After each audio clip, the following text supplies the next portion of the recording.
veux encore dire merci, rendre grâce à Dieu pour les 2 journées de séminaire spécial, parce que nous savons que le Seigneur a déposé quelque chose ici à l'église de Marseille. Je peux vous rassurer que nous sommes en train d'aller quelque part. Est-ce que quelqu'un peut dire avec moi quelque part? Ah oui, le Seigneur a un plan pour chacun d'entre nous. Et le plan a commencé en 2020. En 2020. Et il est en train d'être déployé. Nous ne sommes pas en retard. Nous ne sommes pas. Le Seigneur n'est jamais en retard. Alléluia. Gloire à Dieu. Je veux rendre grâce à Dieu pour les pères de la maison, pour l'apôtre Yvan, l'apôtre Yves, ainsi que leurs familles respectives. Alléluia. Est-ce qu'on peut acclamer le Seigneur? La parole de Dieu dit qu'il faut honorer de tels hommes. Et ce matin aussi, nous voulons rendre grâce à Dieu pour leur vie, leur consécration, leur obéissance, leur soumission. Alléluia. Moi, je ne veux pas vous mentir, il faut ressembler à de tels hommes. Je veux aussi rendre grâce à Dieu pour notre père ici à Marseille, le pasteur André, ainsi que son épouse, Maman Christelle, le pasteur Christelle. Nous bénissons le Seigneur pour leur vie. Nous bénissons le Seigneur pour leur consécration. Je rends vraiment grâce à Dieu parce que ce que le Seigneur a déposé en notre Père est puissant. Ah oui, ce que le Seigneur a déposé en notre Père est puissant. Et vraiment, je veux remercier le Seigneur pour sa vie, dans le nom puissant de Jésus-Christ. Alléluia. Ce matin, nous n'allons pas être longs parce que nous avons un concert qui nous attend. Alléluia. Non, nous n'allons pas être longs, rassurez-vous. Nous allons aller à l'essentiel. Alléluia. Nous allons aller à l'essentiel. Alléluia. Est-ce qu'il y a quelqu'un qui a reçu une visitation, qui a été guéri, qui a reçu un miracle palpable hier ou avant-hier? Personne dans la salle? Gloire à Dieu, gloire à Dieu, gloire à Dieu, gloire à Dieu, gloire à Dieu, gloire à Dieu. Est-ce qu'on peut acclamer le Seigneur? Alléluia, gloire à Dieu, gloire à Dieu, gloire à Dieu. Vous savez, on ne fait pas de tels programmes pour rien. Non, c'est pas pour rien. C'est parce que le Seigneur veut faire quelque chose de puissant ici à Marseille. Notre maison ici, c'est le centre de vie abondante. Et le Seigneur va continuer d'agir dans la vie de chacun d'entre nous. Alléluia. Gloire à Dieu. Vous savez, le miracle fait partie intégrante de la vie du chrétien. Elle fait partie intégrante. Un chrétien, quelqu'un qui a donné sa vie à Christ, ne peut pas vivre sans s'attendre au miracle. Le premier miracle que chacun de nous a reçu, c'est le miracle du salut. Le salut est un miracle. La parole de Dieu dit dans le livre d'Hébreux, Hébreux 2, verset 2, qu'on ne peut pas négliger un si grand salut. Le salut est grand. Est-ce que quelqu'un peut dire avec moi, le salut est grand? Donc vous ne pouvez pas, nous ne pouvons pas négliger le salut que nous avons reçu. Nous devons le chérir, nous devons le garder. Et dans notre vie de chrétien, le miracle fait partie intégrante. Donc si tu ne crois pas au miracle, tu dois encore te poser des questions sur ta marche avec le Seigneur. Ah oui, la parole de Dieu dit que l'évangile que nous prêchons est une folie pour ceux qui ne croient pas. Alors accepte de devenir fou. Fou de l'évangile. Accepte cela. Accepte cela. Là où les hommes pensent que pour forcément avoir la guérison, il faut utiliser des principes scientifiques. Pour avoir la guérison, il faut être opéré. Il faut suivre comment on appelle encore ça? Il faut suivre une certaine rééducation. Le Seigneur peut te guérir en une seule seconde. Nous avons reçu le témoignage de l'une de nos sœurs ici qui avait mal au dos. Et subitement, elle a reçu sa guérison. Alléluia. Pendant qu'elle s'apprêtait à faire des scanners, à aller être opérée, non, le Seigneur a agi en une seconde. Ça a également été mon cas il y a plusieurs années, par la grâce de Dieu. J'avais un mal de dos cyclique en fait. Donc tous les ans, au mois de février en fait, j'avais toujours un problème de dos. Et j'avais un peu honte parce que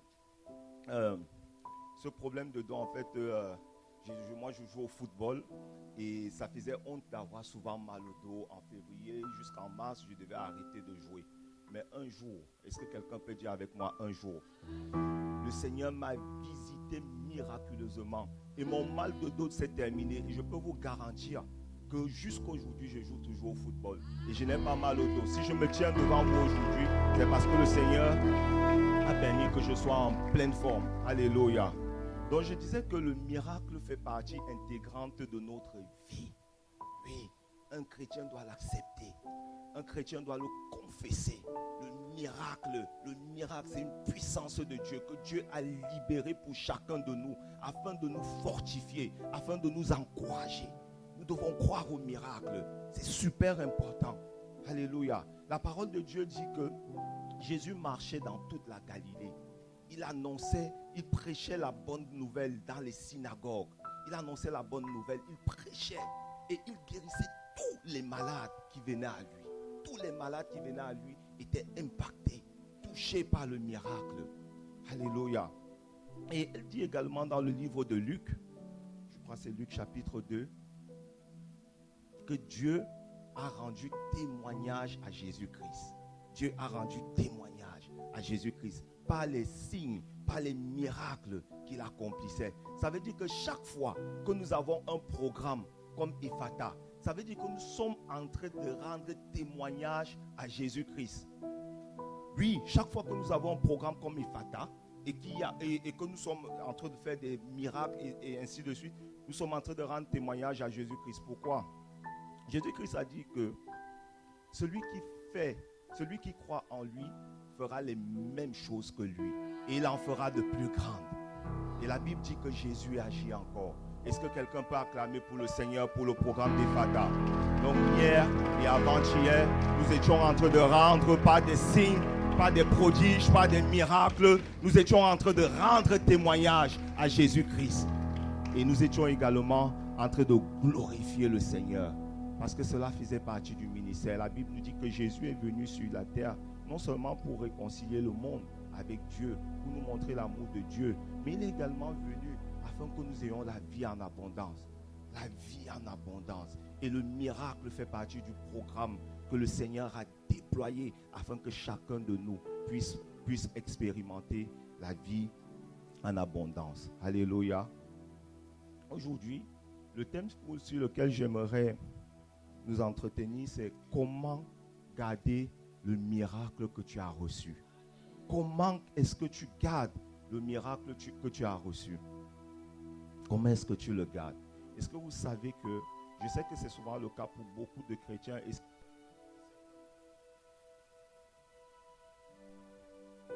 c'est souvent le cas pour beaucoup de chrétiens, et certains ne le disent pas en fait. Des fois, quand nous avons reçu notre visitation,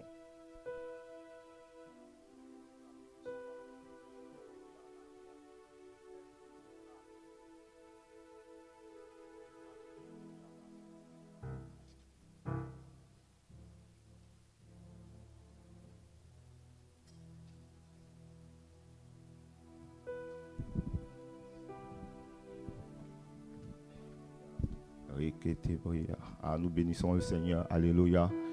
Donc ce que j'étais en train de dire, c'est que des fois quand nous avons reçu le miracle, il nous arrive de le perdre. Est-ce que vous savez que, avant d'entrer dans certains détails, est-ce que vous savez que des fois en fait le miracle, la visitation arrive même avant la manifestation? Ça veut dire que tu peux recevoir ton miracle maintenant, mais que la manifestation se produise soit progressivement, soit un peu plus tard. Mais le miracle arrive avant. C'est pour ça qu'en fait, quand quelqu'un reçoit un miracle, en fait, des fois, il commence par... Quand il reçoit, il le sait. Il le sait et parfois, ça va se manifester par des rêves, par des visions, ainsi de suite. Je vais vous raconter une histoire rapidement. C'est l'histoire d'une dame en fait qui était en stade final en fait. Elle était sur le point de décéder. C'était une chrétienne et son mari également était un chrétien. Et cette femme était couchée sur son lit de, je peux dire de mort presque, si je peux dire ainsi. Et pendant que le médecin était venu faire un constat, il avait dit que la femme ne pouvait plus vivre, qu'il lui restait quelques heures à vivre, qu'elle n'allait pas atteindre le matin. Sauf que le monsieur qui était chrétien et qui savait qu'il avait déjà expérimenté le surnaturel de Dieu a appelé les frères et les sœurs pour venir se mettre autour du lit de la femme et ils ont commencé à prier. Ils ont commencé à prier. Et tout d'un coup, la femme s'est assise sur son lit et elle a dit, je suis guérie, je suis guérie, je suis guérie. Et après quelque temps, on a rappelé le médecin. On a dit au médecin que la dame dit qu'elle est guérie. Est-ce que vous pensez qu'elle est vraiment guérie? Le médecin a dit, il arrive souvent que les personnes avant de mourir, qu'ils se sentent un peu bien avant de mourir et qu'ils pensent que la femme ne va pas atteindre le lendemain. Elle, c'est justement la phase finale avant de mourir. Sauf que 3 jours plus tard, la femme n'avait plus aucun symptôme. Il faut savoir que la femme était victime d'une double pneumonie et elle n'avait plus aucun symptôme et elle était guérie. C'est ce qu'on appelle le miracle. Le miracle, alléluia. Le miracle que tu vas recevoir sera attaché à ta foi. Sera attaché à ta foi. Donc nous allons de suite entrer sur nos points de ce matin. Comment est-ce que tu fais pour garder ton miracle? La première chose que tu dois savoir, c'est que dès que tu as reçu ton miracle, tu dois continuer d'activer, d'alimenter ta foi. La parole de Dieu dit que la foi vient de ce qu'on entend. Et ce qu'on entend vient de la parole de Dieu. Dieu est le consommateur de notre foi. Plus tu es en train d'animer ta foi, d'activer ta foi, plus tu es plus ton miracle est stabilisé, si je peux dire comme ça. Plus ton miracle est sauvegardé. Pourquoi? Le voleur ne vient que pour voler. Et le Seigneur est venu pour que les brebis aient la vie. Donc ça veut dire que chaque fois qu'il y aura un miracle, l'ennemi va venir pour chercher à arracher ton miracle. La Bible dit que lorsque un esprit part, il est chassé dans les lieux arides où il va chercher du repos. Et lorsqu'il ne trouve pas du repos, qu'est-ce qu'il fait? Il dit, je repartirai dans ma maison. En fait, tous les esprits qui sont auteurs des mots qui vous oppressent, en fait, qui sont auteurs des mots qui vous oppressent, ont toujours tendance à revenir. C'est pour ça que toi, en tant que personne miraculée, en tant que personne qui a reçu le miracle, tu dois continuer d'activer ta foi. Tu dois continuer de garder ta foi. Alléluia. Alléluia. La parole dit que la foi vient. La foi vient. Ça veut dire que la foi, c'est une action. La foi, c'est un mouvement. Je vais vous raconter quelque chose également, une histoire par rapport à la foi. Quand nous avons reçu avec ma femme le miracle de l'enfantement, c'est-à-dire qu'à l'hôpital, on nous avait dit que on ne pouvait pas avoir d'enfant, ma femme et moi. Et par la grâce de Dieu, nous avons eu la visitation divine. C'est une très longue histoire qu'on prendra le temps de témoigner.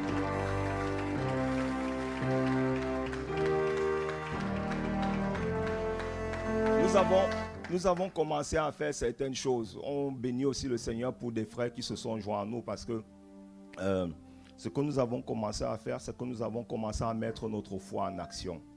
Et comment est-ce que nous avons mis notre foi en action? On a commencé à acheter des vêtements pour l'enfant. Ah oui. Chaque fois que le Seigneur te dit que tu as déjà été visité, considère que tu as déjà été visité et tu le verras s'accomplir. Alléluia. Et on a des sœurs aussi qui sont venues, qui nous ont apporté des cadeaux parce qu'elles savaient que le miracle était déjà là. Alléluia. Donc la foi est importante.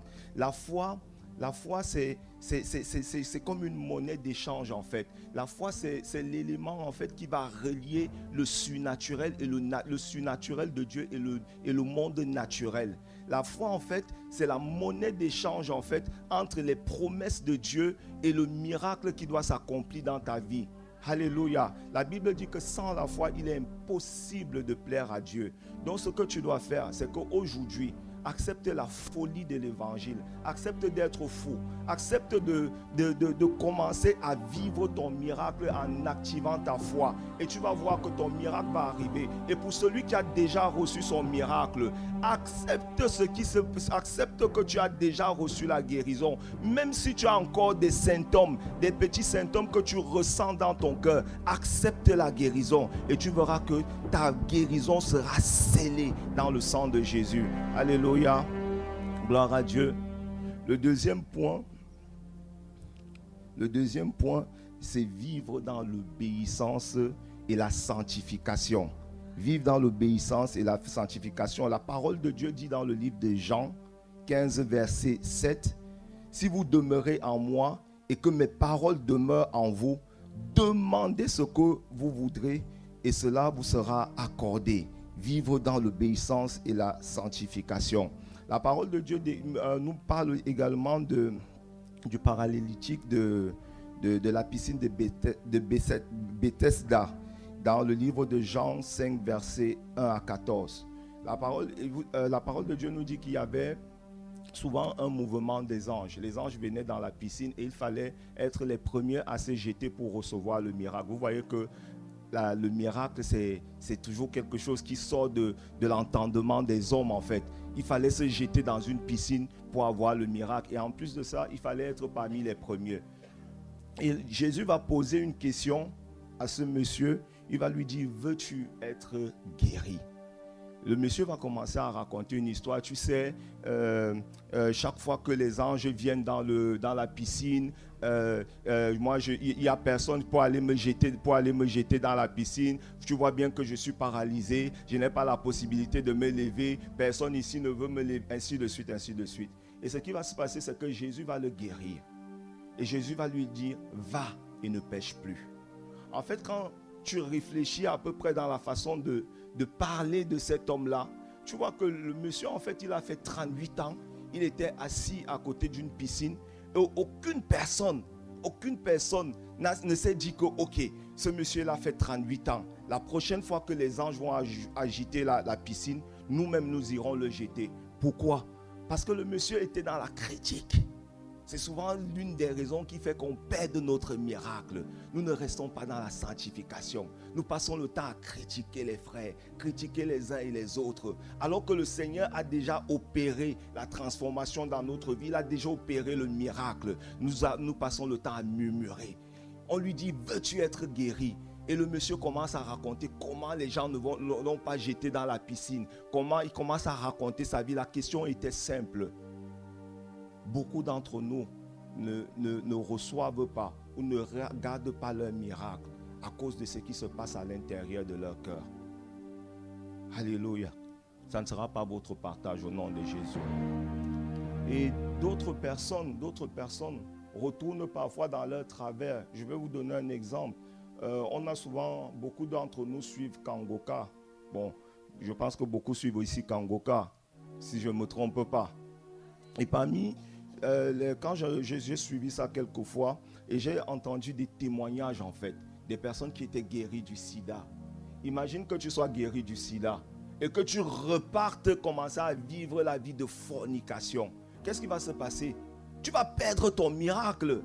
Moi, j'ai vu des personnes être miraculeusement guéries du sida. Des personnes on savait qu'ils étaient malades. On appelait ça la maladie des 4 lettres, pour ne pas dire sida. Les personnes ont été guéries. Mais je pense que d'autres personnes perdent leur miracle justement parce qu'elles retournent dans le péché, parce qu'elles manquent de sanctification. Alléluia. Le troisième point pour garder son miracle, c'est de résister à l'ennemi, résister au diable. La parole de Dieu nous dit dans le livre de Jacques 4, verset 7, la parole de Dieu nous dit de résister au diable, et il s'en ira, il s'enfuira loin de nous. Alléluia. Donc tu dois utiliser la parole de Dieu pour garder ton miracle, pour garder ta visitation. Lorsque tu commences à entendre des voix qui viennent te persécuter, tu dois utiliser la parole de Dieu. C'est pour ça que nous invitons chacun de nous à être ancré dans la parole de Dieu. Il faut lire régulièrement la parole de Dieu. Beaucoup de gens perdent leur miracle en fait parce qu'elles ne connaissent pas la parole. La Bible dit que par ce meurtrissure nous sommes guéris. Sauf que lorsque l'ennemi commence à nous attaquer, nous ne savons pas quoi dire à l'ennemi. Nous ne savons pas quoi dire. La Bible dit que lorsque Jésus avait fini de faire son jeûne de 40 jours, il était affaibli par le jeûne. Forcément, physiquement, il était affaibli. Mais son esprit n'était pas affaibli. Donc, quand l'ennemi est venu l'attaquer, il a utilisé la parole de Dieu. la parole de Dieu pour résister aux attaques de l'ennemi. Sache que chaque fois que tu vas utiliser la parole de Dieu, chaque fois que tu vas t'approcher de Dieu en lisant sa parole, en méditant sa parole, tu auras la capacité de résister aux attaques de l'ennemi et de garder ton miracle. Alléluia. Gloire à Dieu. Est-ce qu'il y a quelqu'un ici qui veut résister à l'ennemi par la parole? Est-ce qu'il y a quelqu'un qui décide à partir de maintenant d'avoir les habitudes de lire la parole de Dieu chaque jour, de méditer la parole chaque jour? Est-ce qu'il y a quelqu'un ici? Est-ce qu'il y a quelqu'un? Alléluia, gloire à Dieu. Alléluia. Quatrième point pour garder son miracle, c'est important. Il faut apprendre à rendre grâce à Dieu. Ah oui, il faut apprendre à témoigner et à remercier le Seigneur pour ce qu'il a fait. Alléluia. La parole de Dieu nous dit dans le livre d'Apocalypse qu'ils ont vaincu à cause de la parole de leur témoignage. Chaque fois que tu rends grâce à Dieu, tu es en train de dire à l'ennemi qu'il a échoué. Chaque fois que tu rends grâce à Dieu, tu es en train de dire à l'ennemi qu'il a échoué. L'action de grâce te permet de sceller ton miracle. Alléluia. Est-ce que vous vous rappelez de l'histoire des 10 lépreux? 10 lépreux. La Bible dit qu'il y avait 10 lépreux qui étaient venus, qui s'étaient approchés de Jésus et qui ont demandé à Jésus de les guérir. Alléluia. Jésus les a guéris et il fallait, à l'époque juive en fait, à l'ancienne époque en fait, il fallait aller voir les souverains sacrificateurs pour attester de la guérison. Le souverain sacrificateur devait attester que tu étais guéri. Et la Bible dit qu'il y a un seul qui est retourné pour rendre les actions de grâce au Seigneur Jésus. Est-ce que vous voyez à peu près ce que ça veut dire? Ça veut dire que le salut en fait, le salut un peu comme le miracle est individuel. Ça veut dire que nous pouvons être tous dans cette salle et que nous tous, nous avons la même maladie. Nous tous, nous sommes visités. Le miracle est activé pour tout le monde.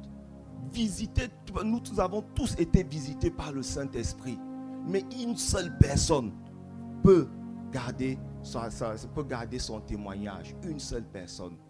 Donc quand tu viens dans la présence de Dieu, quand tu viens à l'église, dis à ton frère, pousse-toi. Moi, je veux recevoir ce que le Seigneur a prévu de me donner. Pousse-toi. Je suis là pour recevoir. Ils étaient 10. En réalité, si tu regardes bien, parce que j'ai essayé d'imager un peu pour les 10 lépreux, je suis rentré un peu en arrière au pays et j'ai vu qu'en fait, les lépreux, en fait, ils devaient forcément fonctionner ensemble. Ça veut dire qu'ils étaient en bande. Ils étaient en bande. Ils étaient à un lieu. Et quand ils ont vu Jésus passer, ils ont dit, voilà celui qui guérit toutes les maladies. Et tous sont allés à Jésus pour demander qu'il les guérisse. Mais il n'y a qu'un seul qui a pensé à rendre grâce à Dieu. Un seul. Un seul. Un seul. Et en réalité, je vais aller un peu plus loin. Il y a plusieurs façons de rendre grâce à Dieu.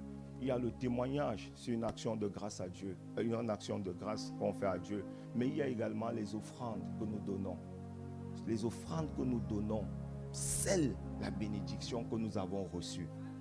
Lorsque tu sais que le Seigneur t'a visité, fais une offrande. Fais une offrande, tu vas sceller la bénédiction. Je prends une histoire que nous avons vécue récemment avec ma femme. On encadrait une sœur et elle était sur le point de perdre ses papiers en fait. Et on a travaillé dans le cadre d'OTP. C'est pour ça que je vous dis, notre Père est puissant par la grâce de Dieu. Je rends grâce à Dieu parce que la plateforme OTP, c'est lui qui l'a par le Saint-Esprit qu'il a reçu ça. Et nous avons déjà beaucoup travaillé pour les frères et les sœurs qui sont passés par des situations compliquées. Et ce qui s'est passé avec la sœur, c'est qu'elle était sur le point de perdre ses papiers. Je crois qu'il lui restait 1 ou 2 semaines. Dieu a fait grâce. Je ne vais pas entrer dans les détails. Et cette sœur, elle a eu le travail à Paris, un bon travail. Elle a eu un bon de salaire que vous ne pouvez pas imaginer, avec des avantages que vous ne pouvez pas imaginer, pour un travail en fait où elle n'était même pas en pole position. il y avait d'autres candidats qui étaient mieux placés qu'elle et qui devaient même... En plus, elle était ici à Marseille. Alléluia. Lui, on peut acclamer pour le Seigneur.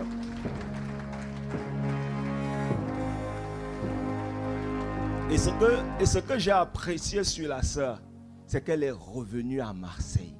Elle a dit, je veux faire une offrande à Dieu.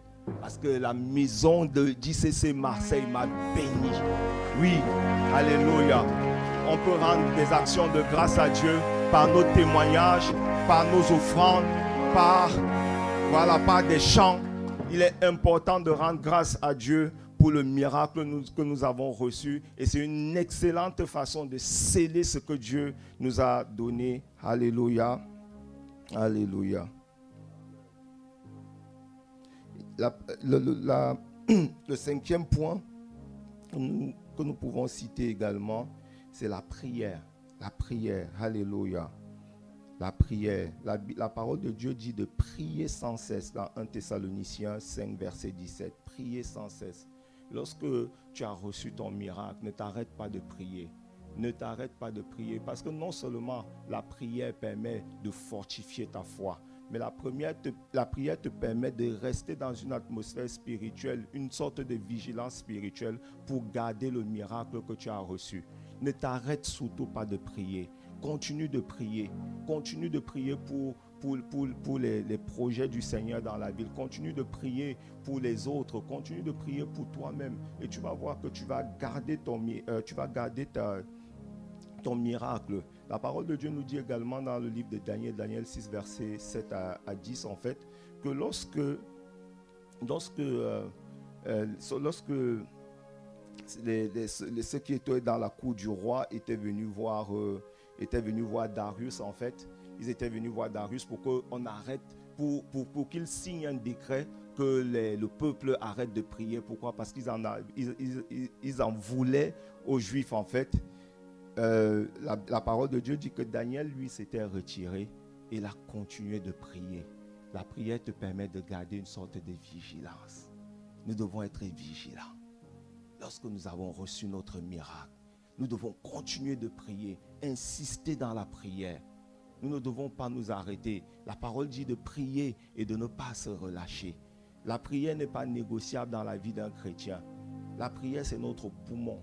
Notre poumon. Lorsque nous arrêtons de prier, nous arrêtons de vivre. Et lorsque nous arrêtons de vivre, nous donnons accès à l'ennemi pour qu'il reprenne les territoires qu'il avait autrefois conquis.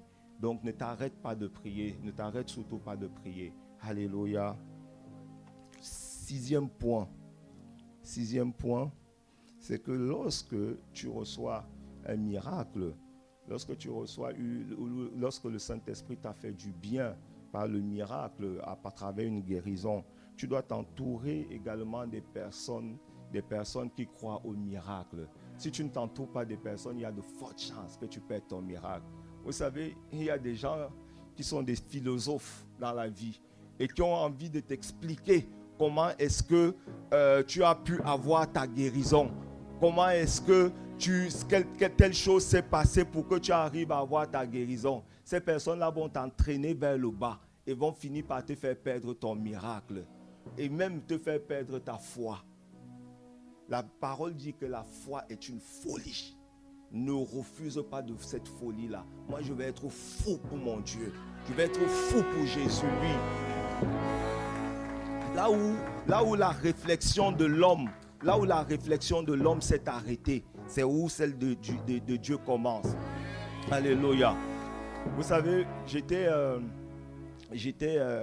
une fois voir un médecin, un musulman en fait, avec ma femme et tout. Et moi, ce qui m'avait plu chez lui, c'est que il avait dans son bureau tout ce qui montrait qu'il était musulman. Donc, je veux justement passer aussi un message à nous tous qui sommes là. N'ayez pas honte d'être chrétien. Ah oui, n'ayez pas honte d'être... soyez fiers de ce que vous avez. Ah oui, il faut représenter notre Jésus. Ah oui, soyez fiers. Alléluia. Et donc, il avait tout ce qui montrait qu'il était un musulman, qu'il faisait ses prières, ainsi de suite. Et ensuite, moi, j'aime poser des questions. Moi, j'aime échanger. même dans le cadre du travail, on a un travail où nous sommes 2 musulmans, un chrétien, 3 personnes qui ne croient pas en Dieu. Et on a souvent des échanges sur la foi, sur la religion. Je vous raconterai ça un autre jour. Et donc, pour revenir sur le médecin, j'ai dit au médecin, waouh, vous êtes, ça se voit que vous êtes quelqu'un un croyant en fait. Vous avez, ça se voit et tout. Mais comment est-ce que tu fais comment est-ce que tu sais que c'est Dieu qui a opéré au moment où la médecine ne peut plus intervenir? Après, il me dit, tu sais, la guérison, c'est le mental. C'est le mental, ainsi de suite. Il commence à m'expliquer des trucs scientifiques. Je lui dis, tu vois, moi, par exemple, en tant que chrétien, moi, tout ce que j'ai, toutes les guérisons que je peux avoir, moi, je les remets entre les mains de Dieu. Je sais que partout où la science s'est arrêtée, partout même où la science peut agir, je sais que mon Dieu agit aussi. Tu vois? Donc vous devez comprendre que c'est important de savoir où nous nous trouvons dans notre foi chrétienne. Notre foi est une puissance. Oui, elle est caractérisée. L'un des programmes de notre foi, c'est le miracle. Et il ne faut pas renier sa foi. Alléluia.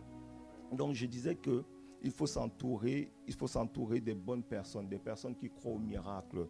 Alléluia. 7e point. Le 7e point, c'est de combattre les pensées négatives. Les pensées négatives. 2 Corinthiens 10, verset 5 nous dit, nous renversons les raisonnements et toutes les hauteurs qui s'élèvent contre la connaissance de Dieu et nous amenons toute pensée captive à l'obéissance de Christ. Alléluia. Gloire à Dieu. Est-ce que vous savez, je ne sais pas si quelqu'un a déjà expérimenté le miracle. Moi, en 2020, je crois, oui, en 2020, le monde avait passé par une période un peu compliquée avec le Covid et les églises avaient décidé de se retrouver sur Zoom pour prier, ainsi de suite. Et je me rappelle que à un moment donné, moi je me levais tous les matins, j'étais enthousiaste et tout ça, tous les matins, avant 5 heures, j'étais enthousiaste pour me lever et tout. Et après j'entends la voix de l'ennemi qui me dit, tu vas mourir. J'ai dit, waouh, je vais mourir. Je lui dis, non, je ne vais pas mourir. Et quelques temps après, je ressens des symptômes à l'intérieur de ma gorge, d'une forme de sécheresse dans la bouche et tout. J'ai dit à ma femme, mon corps là, il répond bizarre. Il faut qu'on aille on aille en pharmacie parce que c'était compliqué d'aller à l'hôpital. Tout le monde, il ne faut pas se mentir parfois. Certains, même les chrétiens, certains avaient un peu peur d'aller à l'hôpital parce que dès que tu allais à l'hôpital, on t'amenait dans une sorte de truc bizarre là. On te gardait là-bas et tout. Non. Donc on va en pharmacie et les femmes de la pharmacie me disent, non, ça doit être le chauffage. Le chauffage et tout ça parce que vous restez trop à la maison. Mais moi, je dis non. Ma femme, dès le matin, quand on s'ouvre, la première des choses qu'elle fait, elle ouvre les portes, elle ouvre les volets. Ça ne peut pas être le chauffage. J'ai dit, ok, je rentre à la maison et tout le temps, je sens cette sensation et l'ennemi qui ne fait que parler dans mon cœur. Il me dit, tu vas mourir. Je lui dis, mon gars, je ne vais pas mourir. Je vais servir le Seigneur. Il me dit, tu vas mourir. Je lui dis, je ne vais pas mourir, je vais servir le Seigneur. Et je bénis le Seigneur parce que cette parole m'a porté jusqu'à aujourd'hui. Et l'ennemi a eu tort. C'est vrai que je suis quand même allé faire des examens un peu plus poussés. Mais je bénis le Seigneur parce qu'on n'a absolument rien trouvé. C'est comme ça que, alléluia, c'est comme ça qu'on garde son miracle ou sa guérison en résistant à tout ce qui est négatif que le diable essaye de vous insuffler. Tu dois déclarer les paroles de foi. Tu dois déclarer les paroles de vie. Alléluia. Gloire à Dieu. Le 8e point, c'est de continuellement entretenir sa relation avec le Saint-Esprit par le parler en langue. Alléluia. La parole de Dieu dit que celui qui parle en langue s'édifie lui-même. Ça veut dire que chaque fois que tu parles en langue, tu es en train de faire la musculation spirituelle. Ça veut dire que tu deviens fort, tu deviens solide. Donc ne t'arrête pas de parler en langue. Lorsqu'on dit ici qu'il faut parler en langue minimum 1 heure, tu crois que c'est une blague. Mais tu dois parler en langue partout. Moi, je parle en langue partout. Je parle en langue au travail. Je parle en langue pendant que je fais le ménage. Je n'hésite pas de parler en langue. Et tout le monde ici doit parler en langue plus d'une heure. Le pasteur André a dit que nous devons parler en langue plus de 2 heures par jour. Et ça sera notre partage à nous tous dans le nom puissant de Jésus-Christ. Ne t'arrête surtout pas. Tu as commencé à parler en langue. Peut-être que hier ou avant-hier, l'Esprit t'a visité et tu as commencé à parler en langue. Ne t'arrête pas de parler en langue. Demande à Dieu la capacité de continuer de parler en langue. Et je vais vous donner un autre secret sur le parler en langue. Le parler en langue te donne les forces, de te renouveler tes forces. Chaque fois que tu parles en langue, tes forces sont renouvelées. Moi, j'ai vu ça sur notre Père. Je suis obligé de parler de lui tout le temps parce que c'est notre Père. Et moi, je l'observe. Vous savez, je vais vous dire quelque chose. Quand on est arrivé à ICC, je l'ai déjà dit ici, mais je vais le redire parce que c'est important que quelqu'un continue d'entendre cela. Parce que ce que tu entends, c'est ce que tu deviens. Et donc, le pasteur André nous a dit, regardez comment nous faisons. C'est ce que le pasteur Yvan nous avait dit. Donc, regardez le Père. Demandez à Dieu les grâces du Père. Demandez à Dieu les grâces du Père. Une fois, j'ai appelé, j'essayais de joindre le DAD, j'essayais de joindre Pasteur André et je n'arrivais pas. Alors qu'il il répond souvent rapidement. Et donc, j'appelle Maman Christelle. Maman Christelle dit que ton père, il est enfermé depuis X heures, il est en train de prier. J'ai dit, waouh! J'ai dit que Seigneur, s'il te plaît, renouvelle ma vie de prière. Fais-moi passer à un autre niveau. Donc, ce que je veux vous dire, c'est que donc, quand le Père dit qu'il faut prier, quand le Père dit qu'il prie, ce n'est pas les blagues en fait. Donc, nous devons prier. Il faut continuer de prier. Il faut continuer de prier. Ne t'arrête pas à 1 heure. Si tu as 1 heure, cherche à passer à l'étape supérieure. Il y a toujours un peu plus. Alléluia. Gloire à Dieu. Le 9e point est de protéger les portes spirituelles. La parole de Dieu nous dit dans le livre de Proverbes 4 de garder son cœur plus que toute autre chose. Donc tu dois protéger les portes spirituelles. Tu ne dois pas donner accès à l'ennemi. Tu ne dois pas donner accès à l'ennemi. Tu dois protéger tes portes. Tu dois garder ton cœur contre les frustrations, contre les idées négatives, contre les associations négatives. Si tu veux garder ton miracle, tu es obligé. Hier, l'AP d'Asten parlait des portes qui étaient fermées. C'est-à-dire que l'atmosphère spirituelle était ouverte, mais tes portes étaient fermées. Sauf que là, tu dois garder tes portes en fait spirituelles. Tu dois mettre des hommes forts, tu dois mettre des hommes spirituels. Tu dois mettre des verrous sur tes portes pour que n'importe qui ne puisse pas avoir accès. La parole de Dieu dit garde ton cœur plus que toute autre chose. Il y a des entités spirituelles, parfois même des hommes et des femmes que l'ennemi va chercher à utiliser pour venir t'attaquer. Ça peut être des collègues de travail. Ça peut parfois être des frères dans la foi. Mais garde tes portes, sois vigilant. Ne laisse pas l'ennemi accéder à tes portes. Tu vas garder ton miracle. Continue de rester vigilant. Alléluia. 10e point. 10e point, c'est le service. On ne peut pas... Alléluia. On ne peut pas terminer. On ne peut pas terminer ces 10 points sans parler du service.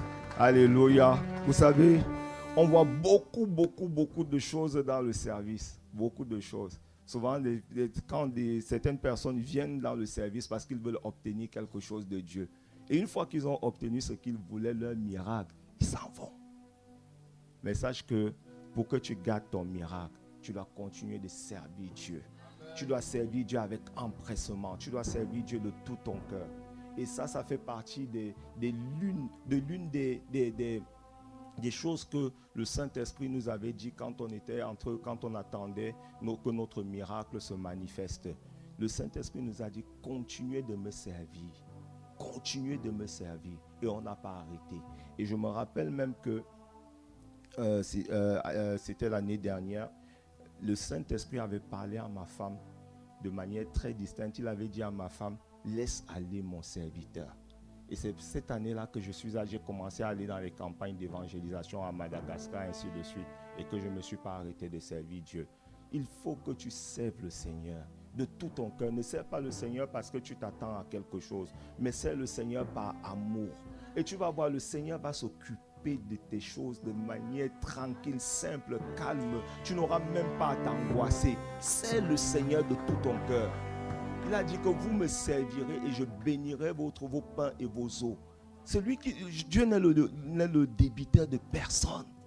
Quand tu sers le Seigneur, c'est comme si tu es en train de déposer de l'argent ou bien déposer quelque chose dans ton compte spirituel. Et il faut bien que Dieu, tu ne le fais pas parce que tu veux qu'il te rembourse. C'est un peu comme si tu servais ton père et que tu touches le cœur de ton père et dis, ce garçon-là, il faut que je lui fasse du bien. Tu dois continuer de servir le Seigneur. Ne t'arrête pas de servir le Seigneur. Nous avons vu les 4 dimensions du service ici avec le pasteur André. Et tu dois reprendre ces enseignements pour te repositionner dans le service. Peut-être que tu servais le Seigneur avec une intention. Peut-être que tu ne servais pas encore le Seigneur. Mais tu dois savoir que le service fait partie de la vie chrétienne. Le service, c'est une plateforme qui va te permettre de grandir dans ta foi, de grandir dans le Seigneur. Le service est important pour tout enfant de Dieu. Tu ne peux pas être un enfant de Dieu et ne pas servir le Seigneur dans l'église. Le service commence dans le pavis. Le service commence dans l'église. Le service commence lorsque tu entres. Lorsque tu es dans un ministère et que tu commences à porter du fruit dans le ministère, ne t'arrête pas de servir le Seigneur. Alléluia. Amen. Est-ce qu'on va se lever quelques minutes? Est-ce qu'on peut acclamer pour le Seigneur?